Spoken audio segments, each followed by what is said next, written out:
संपर्क लाइफलाइन प्रभावित हुई है। बनोई और गग्गल के बीच नेशनल हाईवे 154 बाधित है।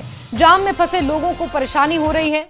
हालांकि हाईवे की बहाली का काम जारी है, लेकिन जिस तरह से ये हाईवे बंद है, लोगों को आने जाने में दिक्कतों का सामना करना पड़ रहा है। तो हिमाचल प्रदेश के आप जिले गिनते जाइए और हर एक जिले से इसी तरह की तस्वीरें, इसी तरह का मंजर, जहां लोग परेशान हो रहे हैं। आवाजाही सबसे ज्यादा ठप है।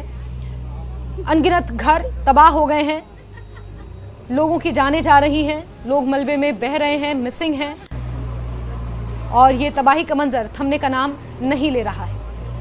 संपर्क लाइफलाइन है कांगड़ा की, वो प्रभावित हुई है। नेशनल हाईवे 154 बनोई और गग्गल के बीच नेशनल हाईवे 154 बाधित है। गग्गल एयरपोर्ट भी है। जाम में फंसे लोगों को परेशानी का सामना करना पड़ रहा है। हाईवे की बहाली का काम जारी है। किस तरह आप उसकी तस्वीरें देख रहे हैं। यहाँ पर मशीनरी लगाई गई है और मलबा हाईवे से हटाने का काम किया जा रहा है। विचित्र हमारे सहयोगी कांगड़ा से फोन लाइन पर जुड़ चुके हैं। विचित्र, जरा बताएंगे नेशनल हाईवे 154 का हाल। जी बिल्कुल, देखिए फिलहाल इसको क्योंकि ये सुबह से ही इस तरह से बाधित था और जेसीबी एक ही मशीन जो है वो वहां पर लगी हुई है और इसको दुरुस्त करने में जुटी हुई है। बावजूद इसके, क्योंकि अभी समय काफी ज्यादा हो गया है, इक्का दुक्का वाहन ही अभी निकाले जा रहे हैं और लगातार वहां पर जाम की स्थिति अभी भी जो है वो बनी हुई है।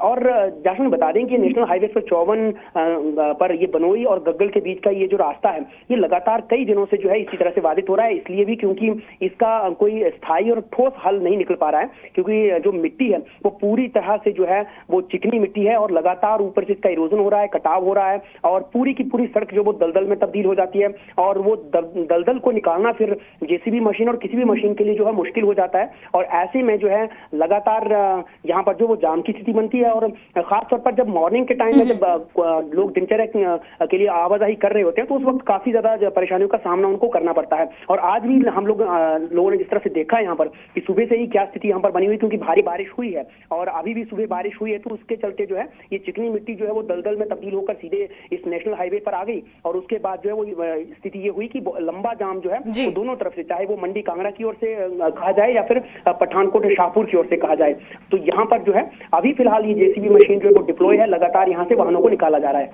ठीक है विचित्र, बहुत बहुत शुक्रिया हमारे साथ जुड़ने के लिए, जानकारियों के लिए। तो आपने अपडेट सुने कि मशीनरी यहाँ पर लगाई गई है क्योंकि एक ही जेसीबी है और उसी की सहायता ली जा रही है और जैसे जैसे रास्ता बहाल हो रहा है गाड़ियों को यहां से फिर निकाला जाएगा।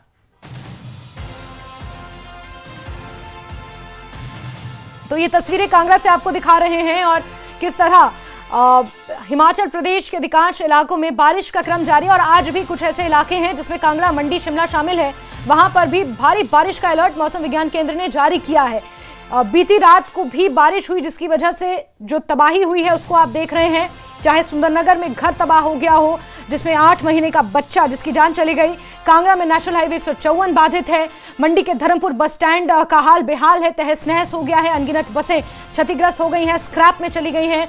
2 शख्स वहां पर लापता बताए जा रहे हैं। सोनखड़ का जलस्तर इतना बढ़ गया कि उसने रौद्र रूप ले लिया। लोगों के घरों में, दुकानों में मलबा घुस चुका है। तो हिमाचल प्रदेश में अभी भी हालात सामान्य होते नजर नहीं आ रहे हैं क्योंकि मौसम विज्ञान केंद्र ने भारी बारिश की चेतावनी अभी भी जारी कर